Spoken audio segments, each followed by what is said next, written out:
Hi, അപ്പോൾ ഇന്നത്തെ വളരെ എളുപ്പത്തിൽ ഒരൊറ്റ ഏത്തപ്പഴവും 5 മിനിറ്റ് കൊണ്ടെങ്കിലും നമുക്ക് നല്ല സൂപ്പർ ഒരു ഈസി സ്നാക്ക് ഉണ്ടാക്കാം. അപ്പം കഴിക്കാനും നല്ല ടേസ്റ്റാണ്. പാനിൽ നെയ്യ് ഒഴിച്ച് വെളിച്ചെണ്ണ ഓയിൽ ഒഴിച്ചാലും മതി.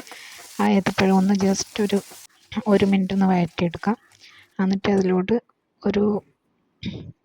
ഒരു പിടി റവയും ഒരു പിടി തേങ്ങയും ഒരു സ്പൂൺ തന്നെ വേണമെന്നില്ല, പഞ്ചസാരയും കൂടി ഇട്ടിട്ട് നല്ലപോലെ ഒന്ന് മിക്സ് ചെയ്തെടുക്കാം. എന്നിട്ട് ഇത് ചെറിയ ചെറിയ ബോൾസ് ആക്കി എടുക്കാം. ഇത് നിങ്ങൾ തന്നെ ഉണ്ടാക്കി തന്നെ മനസ്സിലാക്കാം, 5 മിനിറ്റ് മതിയാവുന്നതാണ്. പിന്നെ നല്ല ടേസ്റ്റും ഉണ്ട്.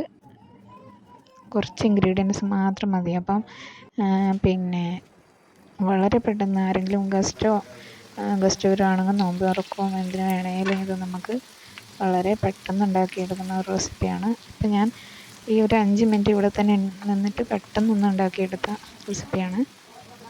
അപ്പം എല്ലാവരും ഒന്ന് ട്രൈ ചെയ്ത് നോക്കുക. വീഡിയോ ഇഷ്ടപ്പെട്ടാൽ ലൈക്ക്, കമൻറ്റ്, ഷെയർ ഒക്കെ ചെയ്യണം.